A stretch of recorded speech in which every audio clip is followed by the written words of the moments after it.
ಅದು ಗಂಡ ಸತ್ತ ನಂತರ ಬಿಳಿ ಸೀರೆ ಬಿಳಿ ಸೀರೆ, ಹೌದು, ನಮ್ಮ ಲೋಕ ರೂಢಿ ಅದು. ಹಾಗೆ ಹೋಗ್ತದೆ. ಅದಕ್ಕೋಸ್ಕರವೇ ಮಹಿಷಾಸುರ ಬರುದು ಸಭೆಯಿಂದ. ಹೌದು ಹೌದು ಹೌದು, ಅವರಿಗೆ ಅಷ್ಟು ಆಭರಣಗಳ ಜೊತೆ ಬಿಳಿ ಸೀರೆ ಹುಟ್ಟು ಬರ್ಬೇಕಲ್ಲ, ಅದಕ್ಕೆ ಬೇಕಾಗಿ ಒಂದು 10 ನಿಮಿಷ 15 ನಿಮಿಷ ಬೇಕಾಗ್ತದೆ.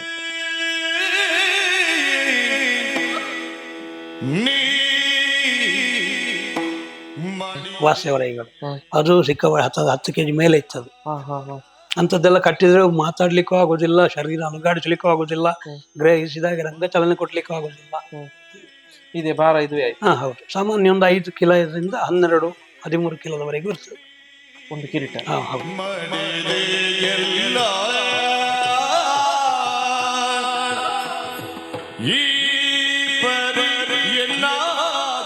ಎಲ್ಲಿವರೆಗೆ ಅಂತ ಹೇಳಿದ್ರೆ ಬಯಲಿನ ರಾಶಿಯಡೆಯಲ್ಲೆಲ್ಲ ಬಾಂಬು ಕದಿನ ಇಡ್ತಾರೆ.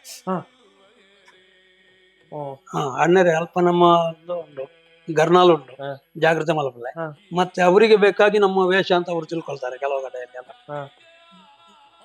ಅವರ ಬೆಡಿಮದ್ದು ರೈಸಬೇಕು ಅಂತ ನಮ್ಮ ವೇಷ. ಅಣ್ಣರೇ ರೈಸ್ ಹೊಡಿ, ಸಿದ್ಧಿ ಮರ್ತುಂಟು, ಹೇಳುದು ಯಾರು, ಅವ್ರು ಗರ್ನಾಲ್ ಬಿಡು. ಹಾಗೆ ಅದೆಲ್ಲ ಅನುಭವಿಸಿಕೊಂಡು ನಾವು ರಂಗಸ್ಥಳಕ್ಕೆ ಬರ್ಬೇಕಾಗ್ತದೆ.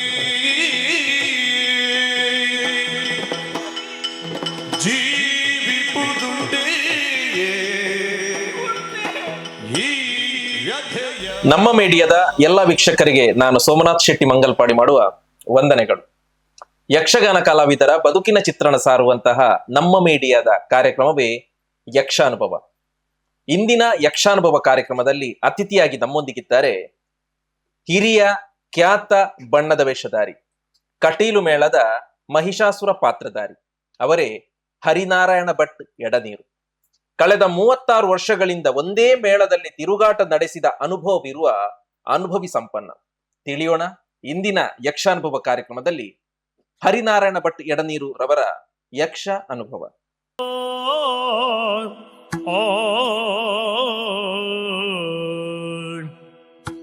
ಗಜಮುಖನ ನಿನ್ನ ಪಾದವ ನೆನವಿ ತರಗಡದ ತರಗಡದೈ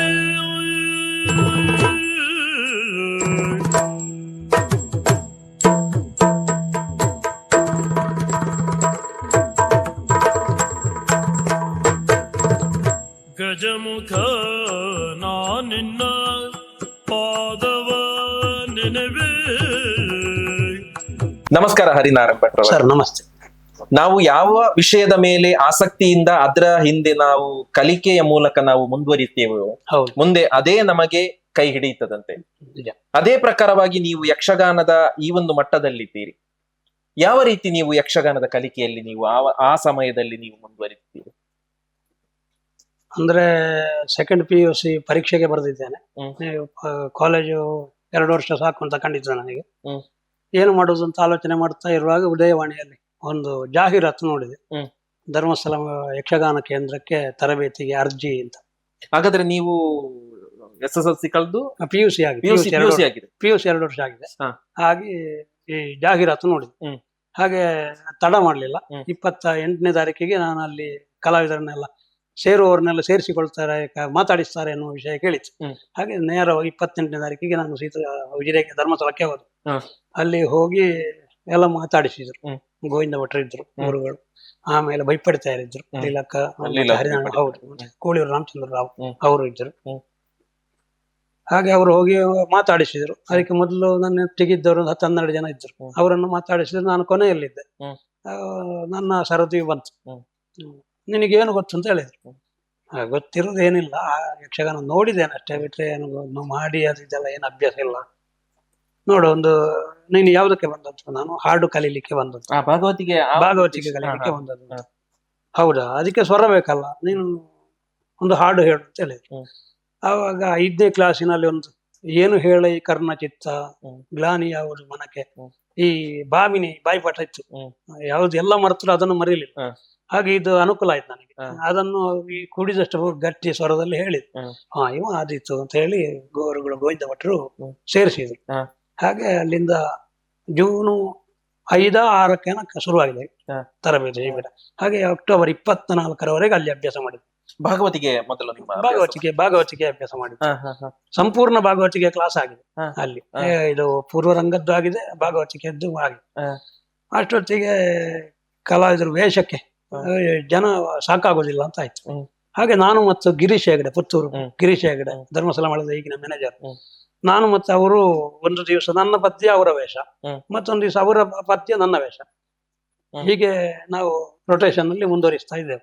ಇದು ಧರ್ಮಸ್ಥಳ ಕಲಿಕಾ ಕೇಂದ್ರ. ಹೌದು. ನಮಗೆ ಅವರೊಟ್ಟಿಗೆ ಮಕ್ಕಳೊಟ್ಟಿಗೆ ನೋಡಿ ಅವರೊಟ್ಟಿಗೆ ಕುಣಿದು ವೇಷ ಮಾಡುವ ಹವ್ಯಾಸವು ಬರಲಿ ಅಂತ ಒಟ್ಟಿಗೆ ನೆನಪಾಯ್ತು. ಹಾಗೆ ಅದನ್ನ ಅಭ್ಯಾಸ ಮಾಡಿದೆವು. ಹಾಗೆ ಎರಡು ಅಭ್ಯಾಸ ಆಯ್ತು, ಭಾಗವತಿಗೆ ಅಭ್ಯಾಸ ಆಯ್ತು, ವೇಷ. ಹಾಗಾದ್ರೆ ಮೇಳಕ್ಕೆ ಸೇರ್ಪಡೆ ಈಗಾಯ್ತು ನಿಮ್ಗೆ?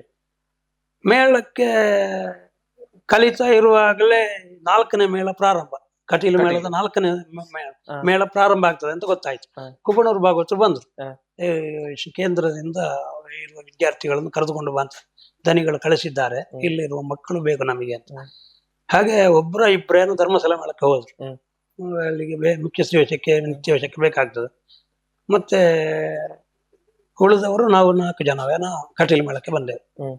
ಕುಬಣೂರು ಭಾಗವತರು ಬರ್ಲಿಕ್ಕೆ ಮಾಡಿ ಬಂದದ್ದು ಕಟೀಲು ಮೇಳ. ಹೌದು. ಮತ್ತೆ ಕೋಳಿಯೂರು ಗುರುಗಳು ಹೆಸರು, ನೀನೇನು ಹೆದರಬೇಡ, ಈ ವರ್ಷ ನಾನು ಇದ್ದೇನೆ ಕಟೀಲು ಮೇಳಕ್ಕೆ. ಅವರು ಬಪ್ಪನಾಡು ಮೇಳ ಬಿಟ್ಟು ಕಟೀಲು ಮೇಳಕ್ಕೆ ಬಂದದ್ದು. ನಾನು ಇದ್ದೇನೆ, ಹೆದರಬೇಡ, ನಾನು ನಿನಗೆ ಬೇಕಾದನ್ನು ಹೇಳಿಕೊಡ್ತೇನೆ, ಏನು ತೊಂದರೆ ಇಲ್ಲ, ಬಾ ಅಂತ ಹೇಳಿ. ನಿಮ್ಮ ಮೊದಲನೇ ವೇಷ ಯಾವುದು ಕಟೀಲು ಮೇಳದಲ್ಲಿ? ವೇಷದಲ್ಲಿ ಕೋಡಂಗಿ, ಕೊಕ್ಕು ತಪ್ಪು, ಅಡ್ಡವರು, 3 ಒಂದೇ. ಅದನ್ನು ಮಾಡಿದೆ 1 ವಾರ 10 ದಿವಸ ಮಾಡಿದೆ. ಅಷ್ಟೊತ್ತಿಗೆ ಹೊಟ್ಟೆಯಲ್ಲಿ ಅಲ್ಸರ್ ಹುಟ್ಟಿತು, ಹೊಟ್ಟೆ ನೋವು ಶುರುವಾಯಿತು. ಹಾಗೆ 1 ತಿಂಗಳು ರಜೆ ಆಯ್ತು. ಹೋಗಿ ನೋಡುವಾಗ ನಿತ್ಯ ವೇಷದ ಬಾಲಗೋಪಾಲ ಮಾಡುವವ ಯಾರೋ ಒಬ್ಬ ಬರ್ಲಿಲ್ಲ. ಅವನ ಹೆಸರು ನನಗೆ ನೆನಪಿಲ್ಲ, ಈಗ ಬರ್ಲಿಲ್ಲ. ಮತ್ತೆ ನನ್ನ ನಿತ್ಯ ವೇಷ ಆಗ್ತಾ ಇತ್ತು. ಯಾವ ಪ್ರಸಂಗ ಆಗ್ತಿತ್ತು ಅವಾಗ? ಹೆಚ್ಚಾಗಿ ಅದು ಕೋಳಿಯೂರು ಗುರುಗಳು ಮತ್ತು ಸುಣ್ಣಂಬಳ ವಿಶ್ವೇಶ್ವರ ಭಟ್ರು, ಪುತ್ತೂರು ಕೃಷ್ಣ ಭಟ್ರು ಎಲ್ಲ ಇದ್ರು.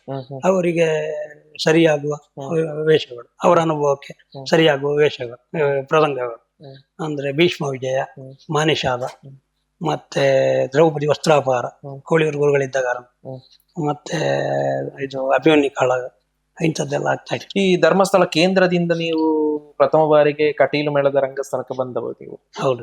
ಒಂದು ವಾತಾವರಣವೇ ಹೊಸತ್ತು. ಹೌದು. ಹೇಗೆನಿಸಿತ್ತ ಆವಾಗ? ಪ್ರಾರಂಭದಲ್ಲಿ ಒಟ್ಟು ತಿರುಗಾಟ ಮಾಡ್ತಾ ಇದ್ದೇನೆ ಅಂತ ಅನಿಸಿತ್ತು ನನಗೆ. ಅಂದ್ರೆ ನಾನು ಕಲೀಲಿಕ್ಕೆ ಬಂದದ್ದಲ್ಲ, ಒಟ್ಟು ನಿದ್ದೆ ಬಿಡುವುದಿಲ್ಲ, ಇಡೀ ರಾತ್ರಿ ಆಟ ಅಲ್ವಾ. ಆದ ಕಾರಣ ಹಗಲು ರಾತ್ರಿ ಆಟ ನೋಡಿ ವೇಷ ಮಾಡಿ ಆಯಾಸ ಆಗ್ತಿತ್ತು ಸಿಕ್ಕಾಪಟ್ಟೆ. ಆದ ಕಾರಣ ಹಗಲು ಮಲಗುದೇ ಆಯ್ತು. ಎಷ್ಟೊತ್ತಿಗಾದ್ರೂ ಹೋಗಿ ತಲುಪಬಹುದು. ಅವಾಗೆಲ್ಲ ಲಾರಿಯಲ್ಲಿ ಹೋಗ್ತಿದ್ದದ್ದು ನಾವು, ಬಸ್ ಇಲ್ಲ, ಎಲ್ಲ ಒಂದೇ ಲಾರಿಯಲ್ಲಿ, ಎಲ್ಲ ಜನಗಳು, ಡ್ರೆಸ್ಗಳು, ರಂಗಸ್ಥಳ ಇದ್ದ ಪೂರ ಎಲ್ಲ ಒಟ್ಟಿಗೆ ಹೋಗ್ತಿದ್ದ. ಹಾಗೆ ತಲುಪುವಾಗ 10 ಗಂಟೆ ಎಲ್ಲ ಆಗ್ತಿತ್ತು. ಲಾರಿ ಬರಬೇಕು, ಇನ್ನೊಂದು ಕಡೆಯಿಂದ ಹೇಳಿದ ಅಲ್ಲಿಂದ ಲಾರಿ ಬರಬೇಕು, ಆ ಲಾರಿಯನ್ನು ಹತ್ತಿ ನಾವು ಹೋಗ್ಬೇಕು. ಅಲ್ಲಿ ಹೋಗಿ ಅಲ್ಲಿ ವ್ಯವಸ್ಥೆ ಅದೆಲ್ಲ ಆಗುವ 10 ಗಂಟೆ ಆಗ್ತಿತ್ತು. ಬಿಸಿಲು ಮುಖಕ್ಕೆ ಹೊಡಿತಾ ಇರುವಾಗ ನಿದ್ದೆ ಹೆಚ್ಚಾಗ್ತಾ ಇತ್ತು. ಹಾಗೆ ಒಟ್ಟು ಆ ವರ್ಷ ಅಂತೂ ನಿದ್ದೆಯಲ್ಲೇ ಕಾಲ ಕಳೆದದ್ದು. ಕೊಟ್ಟ ವೇಷ ಮಾಡ್ತಿದ್ದೆ, ಅದು ಹಾಗೆ ಹೋಗ್ತಾ ಇತ್ತು. 2 ವರ್ಷ ಹಾಗೆ ಹೋದ ಸಮಯ. ರಾತ್ರಿ ಇಡೀ ನಿದ್ದೆಗಟ್ಟಿ ನೀವು ವೇಷ ಮಾಡ್ತಿದ್ದೆ. ಬಾಲಗೋಪಾಲರು, ಮತ್ತೆ ದೇವೇಂದ್ರ ಬಲ, ಮತ್ತೆ ರಕ್ಕಸ ಬಲ ಇತ್ಯಾದಿ. ಮಲಗ್ಲಿಕ್ಕೆ ಸಮಯ ಇಲ್ಲ ಆಯ್ತಾ ಅವಾಗ ರಾತ್ರಿ ಎಲ್ಲ? ಇಲ್ಲ, ಅದು ಆಟಕ್ಕೆ ಹೊಸ್ತಲ್ವ, ಹಾಗೆ ನಾವು ನಿದ್ರೆ ಬಂದ್ರೆ ಮಲಗುದು, ಇಲ್ಲದ್ರೆ ಮಲಗ್ತಿರ್ಲಿಲ್ಲ, ಆಟ ನೋಡ್ತಾ ಇದ್ವಿ. ಹಾಗೆ ಮತ್ತೆ ಸಂಗೀತಗಾರರು ರಜೆ ಇದ್ರು, ರಜೆ ಇರುವಾಗೆಲ್ಲ ನನ್ನ ಸಂಗೀತ ಆಗ್ತಾ ಇತ್ತು, ಸಂಗೀತ ಮಾಡ್ತಾ ಇದ್ದೆ. ನೀವು ಕಟೀಲು ಮೇಳಕ್ಕೆ ಪ್ರಾರಂಭದಲ್ಲಿ ಹೋದ ಸಮಯ ದೊಡ್ಡ ಕಲಾವಿದರ ಘಟನವೇ ನೀವೀಗ ಮಾತನಾಡಿದ. ಯಾರಲ್ಲಿ ನೆನೆಸುವಾಗಲೇ ಆಶ್ಚರ್ಯ ಕಾಣ್ತದೆ. ಅವರೊಟ್ಟಿಗೆ ನಾನು ತಿರುಗಾಟ ಆಗಿದೆ. ಇದು ಪುತ್ತೂರು ಕೃಷ್ಣ ಭಟ್ರು ಇದ್ರು, ಆಮೇಲೆ ಸಿದ್ದಕಟ್ಟೆ ಸದಾಶಿವ ಶೆಟ್ಟಿಗಾರರು, ಆಮೇಲೆ ಗುಬ್ಬಿಯ ರಾಮಯ್ಯರು, ಸುಣ್ಣಂಬಳ ವಿಶ್ವೇಶ್ವರ ಭಟ್ರು, ನಾರಾಯಣ ಕೂಡ್ಲು ನಾರಾಯಣ ಬಲ್ಯಾಯರು, ಆಮೇಲೆ ಮತ್ತಿನ ವರ್ಷ ಸುಬ್ರಾಯ ಹೊಳ್ರು ಇದ್ರು, ಜೀವಣ ಶಿವಶಂಕರ ಭಟ್ರು, ಕೋಳಿಯೂರು ರಾಮಚಂದ್ರ ರಾವ್, ಪುಷ್ಪರಾಜ್ ಜೋಗಿ, ಮಾಡೋ ಕೊರಗಪ್ಪಣ್ಣ. ಹೇಗೆ ಯಾಕಂದ್ರೆ ಈಗ ನೀವು ಕೇಂದ್ರದ ಕಲಿಯುತ್ತಿರುವಂತಹ ಸಮಯ ಕೋಳಿಯೂರವರು ಇದ್ರು ಅಂತ ಹೇಳಿ ನಿಮ್ಗೆ ಜೊತೆಯಲ್ಲಿ ವೇಷ ಆಗಿದೆ? ಒಟ್ಟಿಗೆ ಜೊತೆಯಲ್ಲಿ ವೇಷ ಆಗಿದೆ. ಅವರದ್ದು ಗಂಗಾ ಮಾತೆ, ನನ್ನದು ದೇವವ್ರತ ಆಗಿದೆ. ಅದು ಸೇರಿದ ವರ್ಷವೋ ಮತ್ತಿನ ವರ್ಷವೋ 2ನೇ ವರ್ಷ. ಹಾಗೆ ಹೇಗೂ ನಿಮ್ಮ ಮೊದಲ ತಿರುಗಾಟ ಆಯ್ತು. ಆಮೇಲೆ ರಕ್ಕಸಭಾ 2 ವರ್ಷ ಅದನ್ನೇ ಮಾಡಿದ್ದೇನೆ. ರಕ್ಕಸಭಾ ಇದೆಲ್ಲ ಮಾಡಿದ್ದೇನೆ. ನೀವು ಪರಿಪೂರ್ಣವಾಗಿ ವೇಷಕ್ಕೆ ತಯಾರಾದ ಆಮೇಲೆ ಭಾಗವತಿಗೆ ಬಿಟ್ಟು? ನಿಮ್ಗೆ ಆಸಕ್ತಿ ಇಲ್ಲ ಆಯ್ತಾ ಹಾಗಾದ್ರೆ ಭಾಗವತಿಗೆ ಮಾಡ್ಬೇಕು, ನಾನು ವೇಷವನ್ನು ಬಿಟ್ಟು ಸ್ವಲ್ಪ ಭಾಗವತಿಗೆ ಮಾಡ್ಬೇಕಾಗೆ? ಅಲ್ಲ, ಅದಕ್ಕೆ ಅಂತಲೇ ಇದ್ದಾರಲ್ಲ, ಭಾಗವತಿಕೆ ಮಾಡ್ಲಿಕ್ಕೆ ಅವರು ಇರುವಾಗ ನಮಗೆ ಅವಕಾಶವೂ ಕಡಿಮೆ. ಮತ್ತೆ ನಾವು ಬಾಯಿ ಹಾಕಿದ್ರೆ ಅವರಿಗೆ ತಾಳ ಉಪದ್ರ ಆಗ್ತದೆ. ಹಾಗೆ ನಾವು ಸೈಡಿಗೆ ಇದ್ದೆವು, ಮೂಲೆಯಲ್ಲೇ ಇದ್ದೆವು. ನಾನಾಗಿ ಹೋಗ್ತಿರ್ಲಿಲ್ಲ. ಅವರು ರಜೆ ಮಾಡಿದ್ರೆ ಸಂಗೀತಕ್ಕೆ ಮಾತ್ರ ಕುಳಿತುಕೊಳ್ತಿದ್ದೆ, ಮತ್ತೆ ಭಾಗವತಿಕೆಗೆಲ್ಲ ಆಗಾಗೆಲ್ಲ ಕೂತುಕೊಳ್ಳಿಲ್ಲ. ಅದು ಭಾಗವತಿಕೆಗೆ ನಾನು ಕೂತುಕೊಳ್ಳುವಾಗ ಸುಮಾರು 20 ವರ್ಷ ಕಳೆದಿತ್ತು, 18 ವರ್ಷ ಕಳೆದಿತ್ತು ನಾನು ಭಾಗವತಿ ಪ್ರಸಂಗದಲ್ಲಿ ಪದ್ಯ ಹೇಳುವಾಗ. ಪ್ರಸಂಗ ಹೇಳಿದೆ? ಯಾವ ಪ್ರಸಂಗಕ್ಕೆ? ದೇವಿ ಮಾತ್ಮೆಯಲ್ಲಿ ಹೇಳಿದ್ದೇನೆ, ಆಮೇಲೆ ಕೃಷ್ಣಲೀಲೆ ಕಂಸವದೆಯಲ್ಲಿ ಹೇಳಿದ್ದೇನೆ, ಆಮೇಲೆ ವಿಜಯವಾಹಿನಿಯಲ್ಲಿ ಹೇಳಿದ್ದೇನೆ. ಈಗ ಕಳೆದ ವರ್ಷ ಅಲ್ಲ, ಮೊದಲಿನ ವರ್ಷ ಮಾನಿಷಾದದಲ್ಲಿ 1 ಗಂಟೆ ಪದ್ಯ ಹೇಳಿದ್ದೇನೆ. ಅದಕ್ಕೆ ಮೊದಲು ಒಂದು ದಿವಸ ಮಾತಂಗ ಕನ್ಯೆಯಲ್ಲಿ 1.5 ಗಂಟೆ ಪದ್ಯ ಹೇಳಿದ್ದೇನೆ. ಈಗ ಆಮೇಲೆ ಹೆಚ್ಚಾಗಿ ನೀವು ರಕ್ಕಸ ವೇಷಕ್ಕೆ ತಯಾರಾಗ್ತ? ಹೌದು ಹೌದು, 2 ವರ್ಷ ಇಂಥ ಬಲಗಳನ್ನೇ ಮಾಡಿದೆ. 3ನೇ ವರ್ಷ ಕಲಾವಿದರ ಸಂಖ್ಯೆ ಸ್ವಲ್ಪ ಕಡಿಮೆ ಇತ್ತು. ಆ ವರ್ಷ ನನಗೆ ನಿತ್ಯವೇಷ, ಆಮೇಲೆ ಈಶ್ವರ, ಮತ್ತೆ ವಿದ್ಯುನ್ಮಾಲಿ, ಪುನಃ ಈಶ್ವರ ಮಾಡಿ ಧೂಮ್ರಾಕ್ಷ.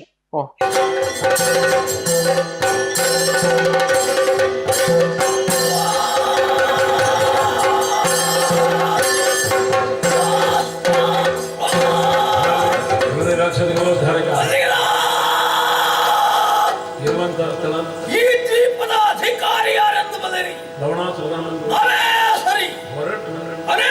ವಿಚಾರಿಸಬೇಕು.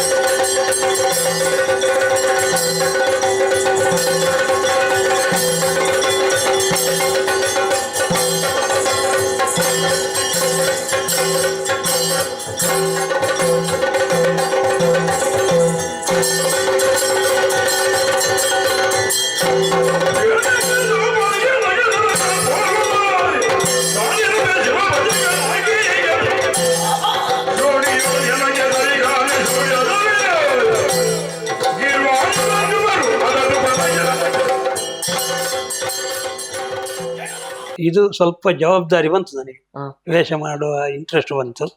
ಹೀಗೆ ಸಾಧನೆ ಮಾಡ್ಲಿಕ್ಕೆ ಒಂದು ಅವಕಾಶ ಸಿಕ್ಕಿದಾಗ ಆಯ್ತು. ಹಾಗೆ ಆ ವರ್ಷವನ್ನು ಸಂಪೂರ್ಣವಾಗಿ ಬಳಸಿಕೊಂಡೆ ನಾನು. ಬಣ್ಣದ ವೇಷಕ್ಕೆ ಹೇಗಾಯ್ತು ನಿಮ್ಮ ಪಾದಾರ್ಪಣೆ?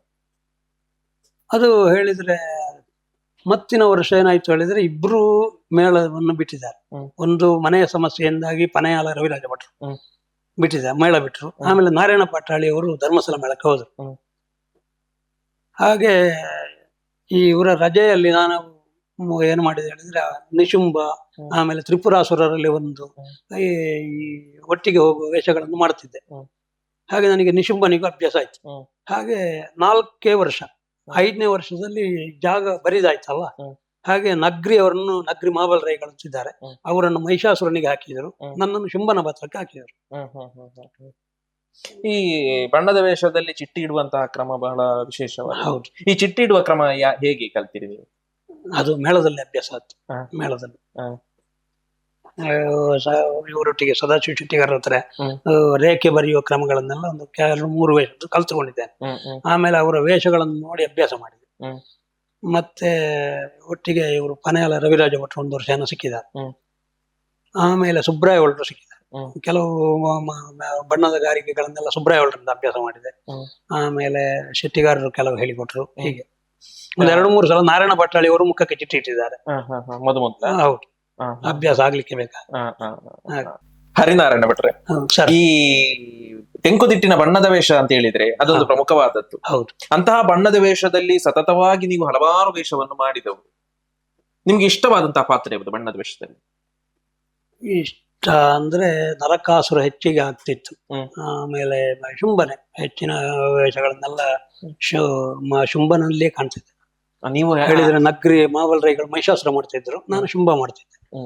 ಹಾಗೆ ಶುಂಭ, ಕುಂಭಕರ್ಣ, ರಾವಣ, ಮೈರಾವಣ ಇತ್ಯಾದಿ ವೇಷಗಳನ್ನೆಲ್ಲ ನಾನು ಮಾಡಿದ್ದೇನೆ. ಹಾಗೆ ನರಕಾಸುರ, ಆವಾಗ ರಾವಣವಧೆ ಕಡಿಮೆ ಆಗ್ತಿದ್ದದ್ದು. ಹಾಗೆ ನರಕಾಸುರ, ಭೀಮ, ಗದಾ ಯುದ್ಧದ ಭೀಮ, ಒಳ್ಳೆ ಸಂತೋಷ ಖುಷಿ ಆಗ್ತಿತ್ತು. ಹಾಗೆ ಅದೆರಡು ವೇಷ. ಆಮೇಲೆ ಅಜಮುಖಿ ನೀವು ಭೀಮ ಮಾಡುವಾಗ ಎದುರಿಗೆ ಕೌರವ ಯಾರು? ಕೌರವ ಸುಬ್ರಾಯ ಕಾಸರಗೋಡು ಸುಬ್ರಾಯ ಅವರು ಹೇಳಿಕೊಟ್ಟ ಹಾಗೆ ಹೋಗ್ತಿದ್ದದ್ದು. ಏನು ಗೊತ್ತಿರಲಿಲ್ಲ ಅವಾಗೆಲ್ಲ. ಭೀಮ ಹೇಗೆ ಹೋಗ್ಬೇಕು ಅಂತ ಅವ್ರ ಹತ್ರ ಕೇಳಿ ಅವ್ರು ಹೇಳಿದ ಹಾಗೆ ಮಾಡಿಕೊಂಡು ಹೋಗ್ತಿದ್ರು. ನಿಮ್ಮ ಸತತವಾದಂತಹ ಬಣ್ಣದ ವೇಷದ ಆ ಒಂದು ಚಿಟ್ಟಿ ಇಡುವ ಕ್ರಮ ಹೇಗೆ? ನಿಮ್ಮ ಪ್ರಕಾರ ನೀವು ಇಡುವ ಕ್ರಮ ಹೇಗೆ?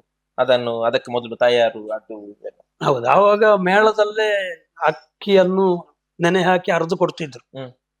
ಈಗಲೂ ಅರ್ದು ಕೊಡ್ತಾರೆ, ತೊಂದ್ರೆ ಇಲ್ಲ. ಅದಕ್ಕೆ ಮೇಳದಿಂದಲೇ ಕೊಡ್ತಾರೆ ಅಕ್ಕಿ ಅರ್ದು ಅವರೇ ಕೊಡ್ತಾರೆ. ಅದು ನುಣ್ಣಗೆ ಅರಿಬೇಕು, ಅದು ತರಿ ಸಹಿತ ಸಿಕ್ಕಿದ್ರೆ ಅದು ಬರುದಿಲ್ಲ, ಕಡ್ಡಿಗೆ ಬರುದಿಲ್ಲ.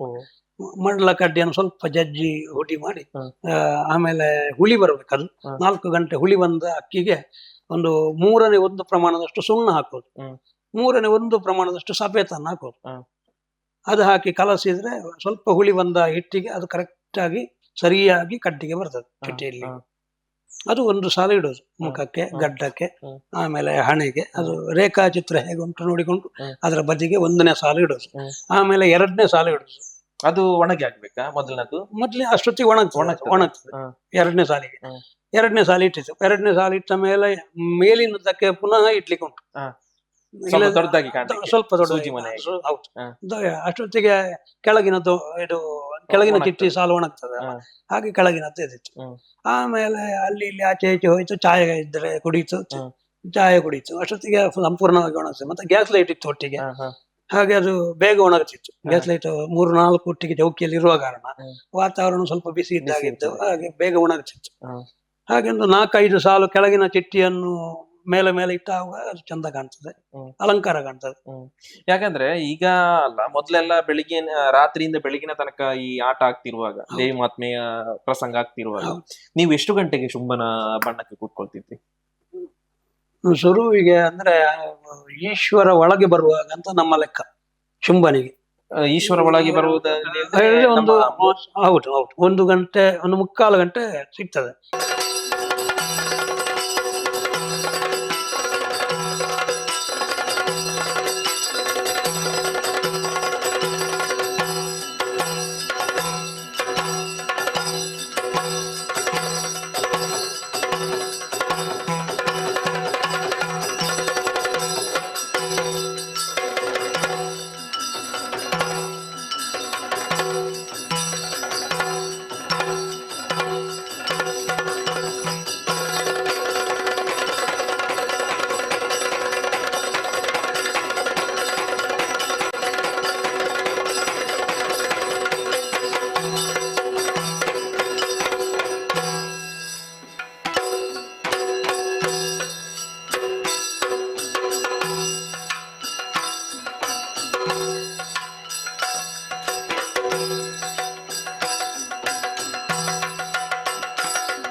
ಪ್ರಸಂಗ ಶುರುವಾಗಿ ಅಲ್ಲಿಗೆ ಕೂತ್ರೆ ಮತ್ತೆ ನಾವು ವೇಷ ಸಿದ್ಧಗೊಳ್ಳಿಕ್ಕೆ ಸರಿ ಆಗ್ತದೆ. ಶುಂಭ ಎಷ್ಟು ಗಂಟೆಗೆ ಪ್ರವೇಶ ಆಗ್ತದೆ? ಶುಂಭ 3:30ಗೆ ಪ್ರವೇಶ ಆಗ್ತದೆ. ಅಷ್ಟರವರೆಗೆ ಇದರದ್ದೇ ಕೆಲಸ ಒಂದು ತಾಳ್ಮೆ ಬೇಕು. ತಾಳ್ಮೆ ಬೇಕು ಹಾಗೆ. ಮತ್ತೆ ಬಣ್ಣಕ್ಕೆ ಕೂತ ಮೇಲೆ ಮಾತಾಡುದು ಸ್ವಲ್ಪ ಕಡಿಮೆ, ಈಗಲೂ ಹಾಗೆ ಮಾತಾಡಿದು ಕಡಿಮೆ, ಯಾರಲ್ಲಿ ಮಾತಾಡ್ಲಿಕ್ಕೆ ಹೋಗುದಿಲ್ಲ, ಹೇಳಿದ್ರೆ ನಮ್ಮ ಕೆಲಸ ಹಿಂದೆ ಉಳಿತದೆ. ಅದಕ್ಕೆ ಅದೊಂದು ಕ್ರಮ. ಈ ಈಗ ನೀವು ಸತತವಾಗಿ ಈಗ 33 ವರ್ಷ ಕಟೀಲು ಮೇಳದಲ್ಲಿ. ಹೌದು. ಯಾಕೆಂದ್ರೆ ಕೆಲವು ಕಲಾವಿದರು 1-2 ವರ್ಷ 3 ವರ್ಷ ಒಂದು ಮೇಳದಲ್ಲಿದ್ದು ಆಮೇಲೆ ಬೇರೆ ಮೇಳಕ್ಕೆ, ಅಲ್ಲಿಂದ ಬೇರೆ ಮೇಳಕ್ಕೆ ಹೀಗೆಲ್ಲ ಹೋಗುವವು. ಹೌದು. ನಿಮ್ ಪ್ರಕಾರ ನಿಮ್ಗೆ ಹೇಗೆ ಆ ಒಂದು ಸಿದ್ಧಿ ಸಿಕ್ತು ಒಂದೇ ಮೇಳದಲ್ಲಿ ಇಷ್ಟು ವರ್ಷ? ಅದು ನಮ್ಮ ಯಜಮಾನರು ನಮ್ಮನ್ನು ನೋಡಿಕೊಂಡ ಹಾಗೆ. ಮತ್ತೆ ನಮಗೆ ಸಮಸ್ಯೆ ಅಂತ ಆಗ್ಲಿಲ್ಲ. ಮೇಳ ಬಿಡ್ಬೇಕು ಅಂತ ಕಾಣ್ಬೇಕಲ್ಲ, ಯಾರಿಂದಾದ್ರೂ ಉಪದ್ರ ಆಗಬೇಕು, ಇದೆಲ್ಲ ಏನಿಲ್ಲ. ಒಡನಾಡಿ ಕಲಾವಿದರೆಲ್ಲ ನಮ್ಮನ್ನು ಚೆನ್ನಾಗಿ ನೋಡಿಕೊಂಡ ಮೇಲೆ ಹಿರಿಯರೆಲ್ಲ ಶಿಷ್ಯರಾಗೆ ತಮ್ಮನಾಗೆ ಹೇಳಿಕೊಟ್ಟು ಬೇಕಾದ ಹಾಗೆ ಕರೆದು ರಂಗಸ್ಥಳ ರಂಗ ನಡೆಯನ್ನೆಲ್ಲ ಹೇಳಿಕೊಡುವ ಕಾರಣ ನಮಗೆ ಸಮಸ್ಯೆ ಉಂಟಾಗುದಿಲ್ಲ ಹಾಗೆ. ಮತ್ತೆ ಯಜಮಾನರು ಏನು ಸುದ್ದಿ ಇಲ್ಲ, ಅವರು ಕೂಡ ಏನು ಮಾತಾಡುವ ಪ್ರಶ್ನೆ ಇಲ್ಲ. ನಮ್ಮ ಸುಣ್ಣಂಬಳ ವಿಶ್ವೇಶ್ವರ ಭಟ್ರು ಏನು ಹೇಳ್ತಾರೆ, ನಮ್ಮ ಸೆಟ್ನ ವಿಷಯವಾಗಿ ಏನು ಹೇಳ್ತಾರೆ ಅದೇ ಅವರಿಗೆ ಮಾರ್ಕ್. ಹಾಗೆ ನನ್ನ ಬಗ್ಗೆ ಇಷ್ಟರವರೆಗೆ ಯಾವುದೇ ಕಂಪ್ಲೇಂಟ್ ಇರಲಿಲ್ಲ, ಹಾಗೆ ನನಗೆ ಸಮಸ್ಯೆ ಆಗಲಿಲ್ಲ. ಈಗ 33 ವರ್ಷ ಒಂದೇ ಮೇಳದಲ್ಲಿ. ಯಾಕೆಂದ್ರೆ 6 ಮೇಳ ಆಯ್ತು, ಈ 6 ಮೇಳದಲ್ಲಿ ನಿಮ್ಗೆ ಬದಲಾವಣೆ ಆಗಿದೆ? ಆಗಿದೆ. ಅದು ಇತ್ತೀಚೆಗೆ 1ನೇ ಸೆಟ್ ಅಲ್ಲಿ ಇದ್ದೆ, ಆಮೇಲೆ 6ನೇ ಮೇಳ ಆಗುವಾಗ 6ನೇ ಸೆಟ್ಟಿಗೆ ಹೋದೆವು. ಕೆಲವರು ಹೋಗಿದ್ದಾರೆ, ನಾನು ಸುಣ್ಣಂಬಳ ವಿಶ್ವೇಶ್ವರ ಭಟ್ರು ಮತ್ತೆ ಹಳವಳ್ಳಿ ಗಣೇಶ ಭಟ್ರು, ದಿನಕರ ಗೋಖಲೆ, ಹೀಗೊಂದು ಕೆಲವು ಜನ ಹೋಗಿದ್ದಾರೆ. ಹೋದ ಮೇಲೆ ಏನಾಯ್ತು ಹೇಳಿದ್ರೆ ನಾನು 6ರಲ್ಲೇ ಉಳಿದೆ. ಆಮೇಲೆ ಸುಣ್ಣಂಬಳ ವಿಶ್ವೇಶ್ವರ ಭಟ್ರು, ಗೋವಿಂದ ಭಟ್ರು, ಪನೇಲ ರವಿರಾಜ ಭಟ್ರು ಎಲ್ಲ 5ನೇ ಸೆಟ್ಟಿಗೆ ಹೋದ್ರು, ನಾನು 6ರಲ್ಲೇ ಉಳಿದೆ. ಆಮೇಲೆ 5 ವರ್ಷ ಕಳೆಯುವಾಗ ನಾನು 1ನೇ ಸೆಟ್ಟಿಗೆ ಹಾಕಿದ್ರು. ಈಗ ಕಳೆದ 2 ವರ್ಷದಿಂದ 3ನೇ ಸೆಟ್ ಅಲ್ಲಿ ಇದೆ. ನಿಮ್ಮ ಮಹಿಷಾಸುರ ಪಾತ್ರ ಹೇಗೆ ಸಿಕ್ಕಿತು ನಿಮ್ಗೆ ನಂತರ? ಅದು ಸೀನಿಯಾರಿಟಿ ನೋಡಿದ್ರೆ ಏನೋ ಗೊತ್ತಿಲ್ಲ. ಅದು ನಗ್ರಿ ಅವರು ಪುನಃ 3ನೇ ಸೆಟ್ಟಿಗೆ ಹೋದ್ರು, 5ನೇ ಸೆಟ್ಟಿಗೆ ಹೋದ್ರು. 5ನೇ ಸೆಟ್ಟಿಗೆ ಹೋದಾಗ ನಾನು ಮತ್ತು ಶಿವಪ್ರಸಾದ್ ಭಟ್ರು ಅಂತ ಇದ್ರು. ನಮ್ಮೊಳಗೆ ರೊಟೇಷನ್, ಒಂದ್ ದಿವಸ ಅವರು ಒಂದ್ ದಿವಸ ನಾನು. ಇಲ್ಲದ್ರೆ ಶುಂಭ ಮತ್ತೆ ಮಹಿಷಾಸುರ ರೊಟೇಷನ್. ಹೌದು. ಅಲ್ಲಿ ಅದಕ್ಕೆ ಮೊದಲು 8 ವರ್ಷ ಶುಂಭ ನಂದೆ, ಅವ್ರದ್ದು ನಿಶುಂಭ ಆಗ್ತಿತ್ತು, ನಂದು ಕುಂಭಕರ್ಣ ಆಗ್ತಿತ್ತು, ಅವ್ರದ್ದು ರಾವಣ ಆಗ್ತಿತ್ತು, ಹೀಗೆ ಆಯ್ತು. ಆಮೇಲೆ ನಗ್ರಿ ಅವರು 5ನೇ ಸೆಟ್ಟಿಗೆ ಹೋದ ಮೇಲೆ 3ನೇ ಸೆಟ್ಟಿಗೆ ಹೋದ್ರು. ಶಿಫ್ಟ್ ಆದ ಕೂಡಲೇ ಅವರನ್ನು 2ನೇ ಸೆಟ್ಟಿಗೆ ಹಾಕಿದ್ರು, ನಾನು 1ನೇ ಸೆಟ್ ಅಲ್ಲಿ ಮಹಿಷಾಸುರ ಮಾಡ್ತಾ ಇದ್ದೆ. ಯಾಕಂದ್ರೆ ಈ ಕೇಸರಿ ತಟ್ಟಿ ಹೌದು, ಅದು ಭಾರ ಆಗುದಿಲ್ವಾ ನಿಮ್ಗೆ? ಭಾರ ಆಗ್ತದೆ. ಅದು ಯೌವನದಲ್ಲಿ ಗೊತ್ತಾಗ್ಲಿಲ್ಲ, ಈಗ ಕುತ್ತಿಗೆ ನೋವು ಪ್ರಾರಂಭ ಆಗುವಾಗ ನನ್ನಿಂದ ಅದು ಕಷ್ಟ ಆಗ್ತಿತ್ತು. ಎಷ್ಟುಂಟು ಅದು ಒಂದೊಂದು ಕೇಸರಿ ತಟ್ಟೆ ಒಂದೊಂದು ರೀತಿಯಲ್ಲಿ, ಕೆಲವು 5 ಕಿಲೋ ಇರ್ಬೋದು, ಕೆಲವು 10-12 ಕಿಲೋ ಇರ್ಬೋದು. ಹಾಗೆ ಧರ್ಮಸ್ಥಳ ಮೇಳದ ಕೇಸರಿ ತಟ್ಟೆಯು ಕೆಟ್ಟಿದ್ದೇನೆ ನಾನು ಮೊದಲಿನದ್ದು, ಅದು ಕೂಡ ಭಾರ ಇತ್ತು. ಆಮೇಲೆ ಕಳೆದ ವರ್ಷ ಒಂದು ಕೇಸರಿ ತಟ್ಟೆ ಬಂತು ಮೇಳಕ್ಕೆ, ಅದು ಬೆಳ್ಳಾರಿ ಅವರು ಮಾಡಿಕೊಟ್ಟದ್ದು ಕಾಣ್ತದೆ, ವಾಸಯವರೈಗಳು. ಅದು ಸಿಕ್ಕ 10 kg ಮೇಲೆ ಇತ್ತದು. ಅಂತದ್ದೆಲ್ಲ ಕಟ್ಟಿದ್ರೆ ಮಾತಾಡ್ಲಿಕ್ಕೂ ಆಗುದಿಲ್ಲ, ಶರೀರ ಅಲುಗಾಡಿಸ್ಲಿಕ್ಕೂ ಆಗುದಿಲ್ಲ, ಗ್ರಹಿಸಿದಾಗ ರಂಗ ಚಲನೆ ಕೊಡ್ಲಿಕ್ಕೂ ಆಗುದಿಲ್ಲ. ಇದೆ ಭಾರ ಇದುವೇ ಆಯ್ತು. ಹೌದು, ಸಾಮಾನ್ಯ ಒಂದು 5 ಕಿಲೋದಿಂದ 12-13 ಕಿಲೋದವರೆಗೂ ಇರ್ತದೆ ಒಂದು ಕಿರೀಟ. ಹೌದು, ತಲೆ ಎಲ್ಲ ಅಷ್ಟು. ಆಮೇಲೆ ಬಾಕಿ ಡ್ರೆಸ್ ಆಯ್ತು. ಹೌದು, ಅದು ಒದ್ದೆ ಆಗ್ತಾ ಇದ್ದ ಹಾಗೆ ಕೆಜಿ ಹೆಚ್ಚಾಗ್ತಾ ಹೋಗ್ತದೆ. ಹೌದು, ಬೆವರಿಂದ. ಹೌದು. ಆಮೇಲೆ ಅವಾಗೆಲ್ಲ ಮರದ ದಂಬೆ ಇತ್ತು, ಮರದ ದಂಬೆ, ಅದುವೇ 1.5-3 ಕಿಲೋ ಇರ್ತಿತ್ತು, 2 ದಂಬೆ. ಈಗ ಕಡಿಮೆ ಮಾಡಿದ್ರೆ ಈಗ? ಹೌದು, ಈಗ ಕಡಿಮೆ ಆಗಿದೆ. ಸಾಮಾನ್ಯ ಒಂದು ಮುಕ್ಕಾಲಾಗಿ 1.5 ಕಿಲೋ ಬರ್ತದೆ. ಈ ಮಹಿಷಾಸುರನ ಪಾತ್ರ ಮಾಡ್ಬೇಕಿದ್ರೆ ಪ್ರವೇಶ ಆಗಿ ವಧೆ ಅಲ್ಲಿವರೆಗೆ ಹೇಗಾಗ್ತದೆ ಆ ಮಹಿಷಾಸುರನೊಂದು ಪಾತ್ರ?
ನಿನ್ನ ಕರುಳ ಕುಡಿಯ ಸಾಷ್ಟಾಂಗನ ಮನವೇ.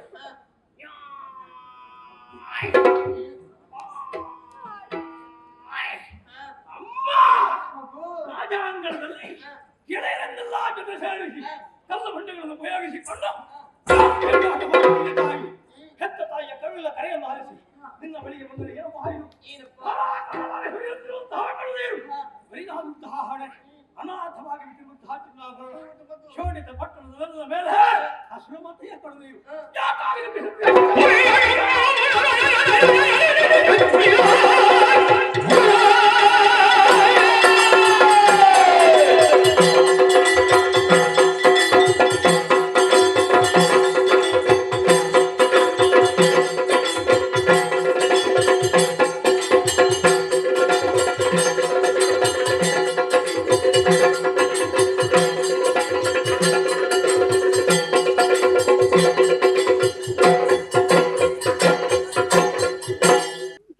ಮಹಿಷಾಸುರ ಅಂದ್ರೆ ನಾವು ಶುರುವಿಗೆ ತೊಂದರೆ ಇಲ್ಲ, ಡಿಸೆಂಬರ್ ಜನವರಿವರೆಗೆ ತೊಂದರೆ ಇಲ್ಲ, ಅಷ್ಟು ಆಯಾಸ ಇದೆಲ್ಲ ಗೊತ್ತಾಗುದಿಲ್ಲ. ಆಮೇಲೆ ಯಾವಾಗ ಚಳಿ ಕಡಿಮೆ ಆಯ್ತು, ಸೆಕೆ ಹೆಚ್ಚಾಯ್ತು, ಆವಾಗ ಸಾಕು ಸಾಕು ಅಂತ ಅನಿಸ್ತದೆ, ಸಾಕು ಅಂತ ಅನಿಸ್ತದೆ. ಆದ್ರೂ ನಾವು ಮಾರನೇ ದಿವಸ ಪುನಃ ಮಹಿಷಾಸುರ ಇದ್ರೆ ಸಿದ್ಧರಾಗ್ತೇವೆ ಅದಕ್ಕೆ. ಯಾಕೆ ಅಂತ ಹೇಳಿದ್ರೆ ನಾವು ಪ್ರಾರಂಭ ಮಾಡೋದೇ ದೊಂದಿಯಿಂದಲೇ. ಹೌದು, ಅದಕ್ಕೆ ಮೊದಲು 10 ನಿಮಿಷ ಮೊದಲು ನಾವು ಸಿದ್ಧರಾಗಬೇಕು. ನಾವು ಪಿದಾಡ್ನಿ ಎತ್ತು ಬರ್ತಗು ಬರಿಯರ್ ಅಂತ ದೂರ ಉಂಟು, ನಮ್ಮ ದುಂಬೆ ರೆಡಿ ಅವರು ಎಲ್ಲ ಬಂದು ಹೇಳ್ತಾರೆ. ಆಗ ಅವರು ಕರ್ಕೊಂಡು ಹೋಗುವಾಗ ನಾವು ರೆಡಿ ಆಗ್ಬೇಕು. ಹಾಗೆ ಮಾಲಿನಿ ದೂತ ಪ್ರವೇಶ ಆಗುವಾಗ ನಾವು ಹೋದ್ರೆ ಸರಿ ಆಗ್ತದೆ. ಎಷ್ಟು ದೂರದಿಂದ ಎಲ್ಲ ಬಂದಿದ್ದೀರಿ ನೀವು? ಹೇಳಿಗ 1 ಕಿಲೋಮೀಟರ್ 2 ಹೌದು 1 ಕಿಲೋಮೀಟರ್. ಅಷ್ಟು ದೂರದಿಂದಲೂ ಬಂದಿದ್ದೀರಾ? ಜಪ್ಪು ಮಜಿಲದಲ್ಲಿ 2 ಆಟ ಆಗಿದೆ ನಮ್ಮದೇ. ಅದು 1.5 ಕಿಲೋಮೀಟರ್ ಉಂಟು ಬರ್ಲಿಕ್ಕೆ. ಈ ದೊಂದಿ ಆ ಕಡೆ ಈ ಕಡೆ ದೊಂದಿ ಹೌದು, ಅದರ ಬಿಸಿ. ಹೌದು, ಕೆಲವು ಕಡೆಯಲ್ಲಿ ವೆಹಿಕಲ್ಗೆ ಹಚ್ಚೋದು, ಪಿಕಪ್ ಫೈರ್ ಉಂಟು ಅಂತ ಹೇಳ್ತಾರೆ, ಬೈಕ್ ಫೈರ್ ಉಂಟು. ಬೈಕ್ ಅಲ್ಲಿ ಕಡಿಮೆ, ಪಿಕಪ್ ಅಲ್ಲಿ ರಿಕ್ಷಾದಲ್ಲಿ ಎಲ್ಲ. ರಿಕ್ಷಾದಲ್ಲಿ ಆದ್ರೆ ಕಷ್ಟ ಆಗ್ತದೆ ಸಿಕ್ಕಾಪಟ್ಟೆ, ಅದು ಕೊಂಬೆಲ್ಲ ಕಟ್ಟಿಕೊಂಡು ಆಗುದಿಲ್ಲ. ಪಿಕಪ್ ಎಲ್ಲ ಆದ್ರೆ ಅವರ ಕೇಳಿಕೆ ಅವರಿಗೂ ಬೇಸರ ಆಗ್ತದೆ, ರೆಡಿ ಆತನು ಬಲ್ಲೆ ಅಂತ ಹೇಳಿದ್ರೆ ನಾವು ಆಗುದಿಲ್ಲ ಅಂತ ಹೇಳಲಿಕ್ಕೆ ಆಗುದಿಲ್ಲ. ಹಾಗೆ ಹೋಗ್ಬೇಕಾಗ್ತದೆ. ಹಾಗೆ ಅಂತೂ 1 ಫರ್ಲಾಂಗ್ ಎಲ್ಲ ಕಾಯಂ ಮಾಮೂಲಿ. ಇದು ಕಷ್ಟ ಅಂತ ಆಗುದಿಲ್ಲ ನಿಮ್ಗೆ ವೇಷಧಾರಿಗಳಿಗೆ? ಯಾಕೆಂದ್ರೆ ಅಷ್ಟು ದೂರದಿಂದ ನಡ್ಕೊಂಡು ಬರ್ಬೇಕು, ಜೊತೆಯಲ್ಲಿ ಆ ಕಡೆ ಈ ಕಡೆ ದೊಂದಿ ಬೆಂಕಿ ಹಾಕ್ತಾರೆ. ಹೌದು, ಒಂದು ಬಹಳ ಜಾಗರೂಕತೆಯೂ ಬೇಕು. ಹೇಗನಿಸ್ತದೆ ಆವಾಗ? ಅಲ್ಲಿಂದ ರಂಗಸ್ಥಳದ ಬರುವಲ್ಲಿಯವರೆಗೆ ಒಂದು ಉಸಿರುಗಟ್ಟುವಿಕೆ ಉಂಟಾಗ್ತದೆ. ರಂಗಸ್ಥಳಕ್ಕೆ ಬರುವಲ್ಲಿಯವರೆಗೆ. ಯಾಕೆ ಹೇಳಿದ್ರೆ ಈ ಬೈ ಹುಲ್ಲಿನ ಹೊಗೆ ಇರ್ತದೆ, ಸೂಟೆಯ ಹೊಗೆ ಇರ್ತದೆ, ಪ್ಲಸ್ ನಾವು ರಾಳ ಬಿಸಾಡ್ತೇವಲ್ಲ ದೊಂದಿಗೆ, ಅದರ ಪರಿಮಳವೂ ಇರ್ತದೆ. ಆಮೇಲೆ ಸಿಡಿಮದ್ದುಗಳದ್ದು ಕಟೀಲು ಮೇಳದಲ್ಲಿ ಹೇರಳವಾಗಿ ಸಿಡಿಮದ್ದು ಸಿಡಿಯಲ್ಪಡ್ತದೆ, ಅದರದ್ದು ಆಗ್ತದೆ. ಎಲ್ಲಿವರೆಗೆ ಅಂತ ಹೇಳಿದ್ರೆ ಬೈಹುಲ್ಲಿನ ರಾಶಿಯಲ್ಲೆಲ್ಲ ಬಾಂಬ್ ಕದಿನ ಇಡ್ತಾರೆ. ಅಣ್ಣರೇ ಅಲ್ಪ ನಮ್ಮ ಒಂದು ಗರ್ನಾಲ್ ಉಂಟು, ಜಾಗೃತ ಮಲಪಲ್ಲೆ, ಮತ್ತೆ ಅವರಿಗೆ ಬೇಕಾಗಿ ನಮ್ಮ ವೇಷ ಅಂತ ಅವರು ತಿಳ್ಕೊಳ್ತಾರೆ ಕೆಲವು ಕಡೆಯಲ್ಲಿ ಎಲ್ಲ. ಅವರ ಬೆಡಿಮದ್ದು ರೈಸ್ಬೇಕು ಅಂತ ನಮ್ಮ ವೇಷ. ಅಣ್ಣರೇ ರೈಸ್ ಹೊಡಿ, ಸಿಡಿ ಮರ್ದುಂಟು ಹೇಳುದು ಯಾರು? ಅವ್ರು ಗರ್ನಾಲ್ ಉಂಟು ಹಾಗೆ ಅದೆಲ್ಲ ಅನುಭವಿಸಿಕೊಂಡು ನಾವು ರಂಗಸ್ಥಳಕ್ಕೆ ಬರ್ಬೇಕಾಗ್ತದೆ. ಹಾಗೆ ಬಂತು ಒಟ್ಟಿನಲ್ಲಿ ಒಂದು ಭರ್ಜರಿ ಆಟ ಆಗ್ಬೇಕು. ಭರ್ಜರಿ ಆಗುವ ಆಟ ಆಗ್ಬೇಕು. ಕಟೀಲು ಮೇಳದಲ್ಲಿ ಆಗುವಾಗ ಆಗುದಿಲ್ಲ ಅಂತ ಹೇಳಲಿಕ್ಕೂ ಆಗುದಿಲ್ಲ. ಮತ್ತೆ ಅದಕ್ಕೆ ನಿರ್ಬಂಧ ಹೇರಿದ್ರು ಪ್ರಯೋಜನ ಇಲ್ಲ. ಆ ರೀತಿ ಮಹಿಷಾಸುರ ನಿಮ್ಮ ಅನುಭವ ಆಗಿದೆ. ಆಗಿದೆ. ದೇವಮಾತ್ಮೆಯಲ್ಲಿ ಒಂದು ಪ್ರಧಾನವಾದಂತಹ ಭಾಗ ಮಹಿಷವಧೆ.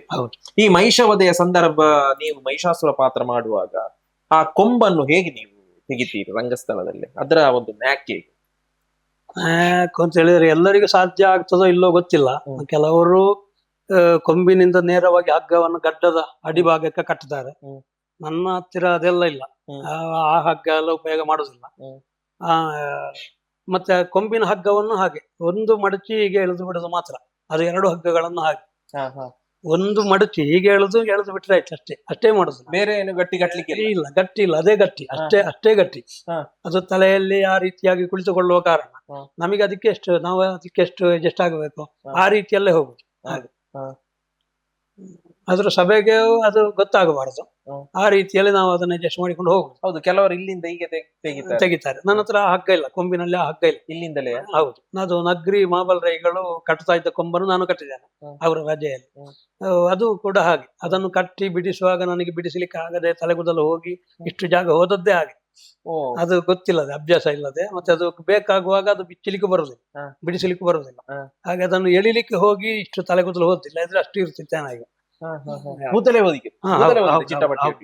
ಕೂದಲು ಹೋಯ್ತು, ಆಮೇಲೆ ರೆಸಿಗೆಯೂ ಆಯ್ತು, ಆಮೇಲೆ ಹುಣ್ಣು ಆಯ್ತು, ಇಷ್ಟು ಕೂದಲು ಹೋಯ್ತು.